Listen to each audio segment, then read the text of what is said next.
Halo Sobat Channel, selamat datang kembali di Kupas Berita Seru.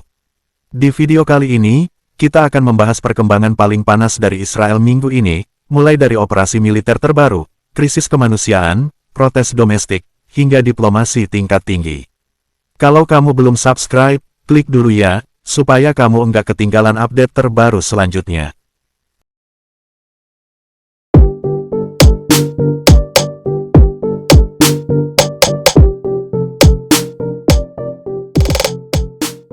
Pada tanggal 27 Agustus tahun 2025, IDF melakukan operasi militer besar di kota Tua Nablus, tepi barat, dengan puluhan tentara dan kendaraan tempur diterjunkan.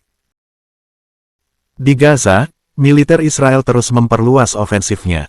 Hal ini mengakibatkan kondisi kemanusiaan yang semakin memburuk, dengan lebih dari 313 kematian akibat kelaparan termasuk 119 anak-anak sejak perang bergulir.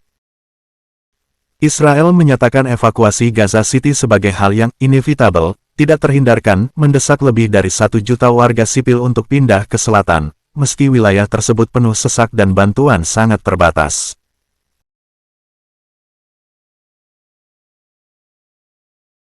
Serangan ganda terhadap rumah sakit Nasser di Khan Younis menewaskan sedikitnya 20 orang, termasuk jurnalis dan petugas medis, dan kemudian bertambah menjadi 22 korban. Israel menyatakan sedang melakukan investigasi dan menyebut alat pemantau digunakan oleh Hamas sebagai target, namun klaim ini dibantah oleh saksi dan pihak HAM. Israel dikabarkan mengancam akan memotong dana lembaga pemantau kelaparan jika laporan kelaparan di Gaza tidak ditarik, menambah ketegangan antara pemerintah dan organisasi kemanusiaan. Lembaga bantuan menyatakan situasi semakin kritis. Lapar ekstrim telah terjadi di Gaza City dan berpotensi menyebar ke Deir al-Balah dan Khan Younis pada akhir bulan depan. Paus Leo ke-14, dalam audiensi umum di Vatikan tanggal 27 Agustus tahun 2025, menyerukan diakhirinya konflik Israel-Hamas yang telah berlangsung hampir 2 tahun, menuntut gencatan senjata permanen, pembebasan sandera, akses kemanusiaan, serta kepatuhan pada hukum humaniter internasional. Paus juga mendukung gereja-gereja terakhir di Gaza yang menolak evakuasi sebagai simbol keteguhan iman dan solidaritas.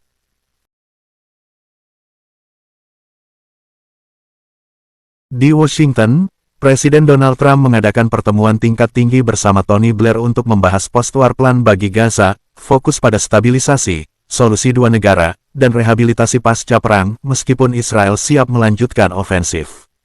Sementara itu, utusan khusus AS, Steve Witkoff menyatakan ada optimisme, meski Israel tetap menekankan pembebasan semua sandera terlebih dulu. Di selatan Lebanon, PM Netanyahu menyatakan bahwa Israel bisa mundur jika Hezbollah mau melakukan disarmamen sebelum akhir 2025, di bawah perjanjian yang difasilitasi AS. Namun Hezbollah menolak syarat tersebut.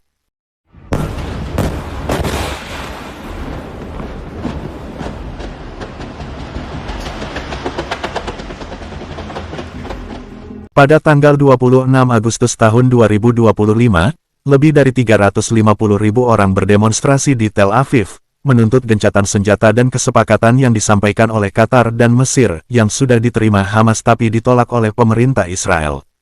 Mereka mengkritik Netanyahu prioritaskan politiknya di atas keamanan sandera. Netanyahu menghadapi tekanan dari sayap kanan yang menolak kompromi, provokasi politik saat perang memperdalam polarisasi dalam negeri.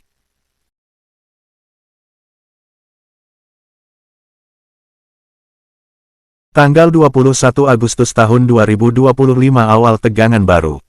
Laporan PBB menggemparkan, lebih dari 313 orang tewas akibat kelaparan, termasuk 119 anak-anak.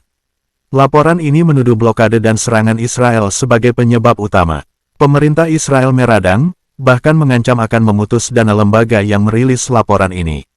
Tanggal 22 Agustus, serangan di Khan Younis. Serangan udara Israel menghantam Khan Younis. IDF mengklaim targetnya adalah infrastruktur Hamas. Tapi kenyataannya, puluhan korban sipil berjatuhan. Media internasional mulai ramai dengan tagar-tagar Stop TSYG. Tanggal 23 Agustus, penolakan gencatan senjata. Qatar dan Mesir mengajukan proposal gencatan senjata. Hamas menerima, tapi Israel menolak. Netanyahu berada di bawah tekanan politik sayap kanan yang menentang kompromi. Rakyat Israel mulai gelisah. Tanggal 24 Agustus, peringatan evakuasi Gaza City. Israel mengeluarkan peringatan baru, kosongkan Gaza City sekarang, atau tanggung akibatnya. Lebih dari 1 juta orang dipaksa pindah ke selatan, yang sudah padat dan hampir tanpa bantuan. Tanggal 25 Agustus, tragedi Rumah Sakit Nasser. Hari paling kelam minggu ini. Serangan ganda menghantam Rumah Sakit Nasser di Khan Younis. Korban, sedikitnya 20 orang, termasuk jurnalis dan petugas medis. Beberapa jam kemudian, jumlah korban naik jadi 22. Israel bilang itu markas Hamas. Tapi saksi mata, mereka bilang, tidak ada aktivitas militer di sana. Dunia bereaksi keras. Tanggal 26 Agustus, protes raksasa di Tel Aviv. Malam ini, Tel Aviv terbakar oleh lautan manusia. 350.000 orang turun ke jalan, menuntut Netanyahu menerima kesepakatan damai demi sandera. Mereka teriak, bahwa mereka pulang.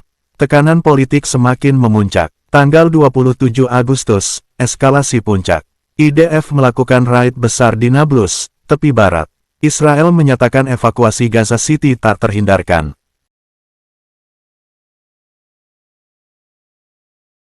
Minggu ini menandai eskalasi konflik Israel-Gaza, dengan meningkatnya operasi militer, protes domestik besar-besaran, krisis kelaparan yang memuncak, serta upaya diplomasi dan intervensi internasional yang masih belum menemukan solusi damai. Menurut kalian, strategi militer atau pendekatan diplomasi mana yang lebih efektif untuk mengakhiri konflik ini? Apa peran internasional yang ideal dalam mengatasi krisis kemanusiaan seperti ini? Tuliskan pendapatmu di kolom komentar. Dan jangan lupa like, share, dan subscribe supaya konten seperti ini terus hadir.